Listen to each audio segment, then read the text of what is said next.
তারা বলে দুনিয়ার সব কিছু রিপ্লেসেবল। আমি বলি কখনো না। মানুষ কখনো রিপ্লেস করা কি যায়? পেরেছি আমার বাবা মা দাদির গ্যাপ ফিল আপ করতে, পারবো আমার শ্বশুর শাশুড়ির জায়গায় অন্য কাউকে বসাতে।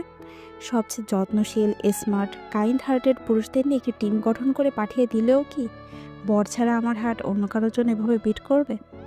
নাকি আমার ছোট ভাইটাকে কেউ লুকিয়ে সামনে 10টা বেস্ট বিহেভড ছোট ভাই ধরিয়ে দিলে আমি মেনে নিব? 20 জন ভালো ফ্রেন্ড পেয়ে গেলেও কি বেস্ট ফ্রেন্ড 2জনের জন্য রাখা স্পেশাল স্পেসের কোনো রদবদল হবে?